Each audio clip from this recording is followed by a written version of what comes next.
আউযুবিল্লাহি মিনাশ শাইতানির রাজিম। বিসমিল্লাহির রহমানির রহিম। বাংলাদেশ চারুশিল্পী পরিষদ কর্তৃক আয়োজিত আজকের এই জাতীয় সম্মেলনে উপস্থিত সম্মানিত অতিথিবৃন্দ এবং যাদের শিল্পে সারা বাংলাদেশে এই জুলাই বিপ্লবেও বড় ভূমিকা রেখেছে, যার মধ্য দিয়ে সাংস্কৃতিক আন্দোলন যে বড় ভূমিকা রাখতে পারে সেটা চারুশিল্পী কারুশিল্পী যারা তারা রেখেছেন। তারা এখানে উপস্থিত যারা আছেন সবাইকে আমার সালাম, আসসালামু আলাইকুম রহমতুল্লাহ।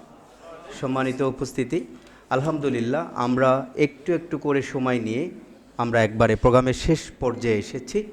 আপনারা অত্যন্ত ধৈর্যের সাথে এই পর্যন্ত থেকেছেন, সহযোগিতা করেছেন এবং বাংলাদেশ চারুশিল্পী পরিষদের যাত্রা হয়ে এসে আজকে এই কাউন্সিল হওয়ার আগ পর্যন্ত নান্দনিকভাবে সুচারুভাবে তারা দায়িত্ব পালন করেছেন।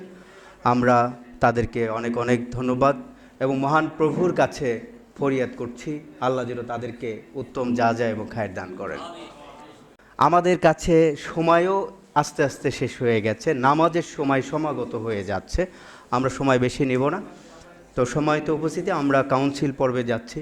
কাউন্সিল পর্বের মূল ঘোষণা দেওয়ার জন্য আমি বিনীত অনুরোধ করব আজকের প্রোগ্রামের সম্মানিত অতিথি, বাংলাদেশ চারুশিল্পী পরিষদের সম্মানিত উপদেষ্টা, বিশিষ্ট শিক্ষাবিদ, গবেষক, লেখক, সমাজচিন্তক ডক্টর আজম ওবায়দুল্লাহ ভাইকে আমি কাউন্সিল ঘোষণা করার জন্য বিনীতভাবে অনুরোধ করছি। আজকের প্রোগ্রামের সম্মানিত অতিথি, দেশীয় সাংস্কৃতিক সংসদের সম্মানিত সভাপতি, চারুশিল্পী পরিষদের সম্মানিত উপদেষ্টা ডক্টর আজম ওবায়দুল্লাহ ভাই। সম্মানিত উপস্থিতি, দেখতে দেখতে আমাদের দিনটা ফুরিয়ে গেল, আমরা ঘরে ফেরার সময় হয়ে যাচ্ছে। তো আপনারা তো খালি হাতে যাবেন না, একটা ব্যাগ পেয়েছেন, একটা স্মারক পেয়েছেন, একটা খাতা পেয়েছেন, একটা কলম পেয়েছেন, তার সাথে একটা কমিটি যদি সাথে করে নিয়ে না যান তাহলে কাউন্সিল পরিপূর্ণ হবে না। আর অধিকাংশ জায়গায় তো কাউন্সিল গঠনের সময় চেয়ার টেয়ার ঠিক রাখতে হয়, সামাল দিতে হয়। আশা করি এখানে সমস্যা হবে না। বিভিন্ন পর্যায়ে আলাপ আলোচনা করে একটা প্রস্তাবিত কমিটি আপনাদের সামনে পেশ করছি। উপদেষ্টা পরিষদে আমাদের প্রধান উপদেষ্টা থাকবেন professor doctor Abdus Sattar sir.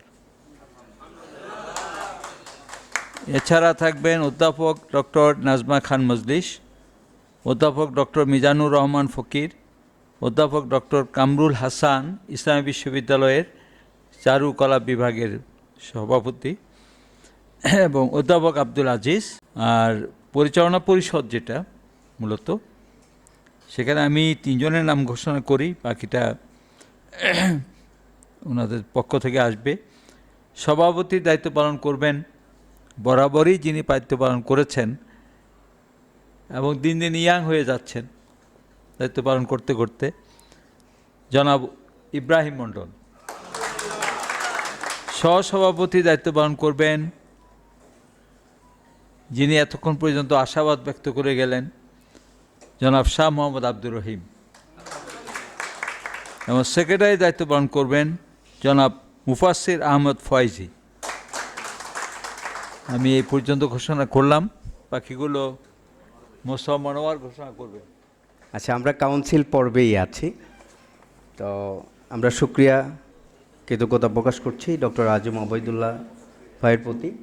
আমরা নতুন সভাপতি এবং সেক্রেটারি পেয়ে গেছি, সুতরাং কাউন্সিল কমিটির যে কার্যক্রম আমার মনে হয় এখানেই শেষ হয়ে গেছে।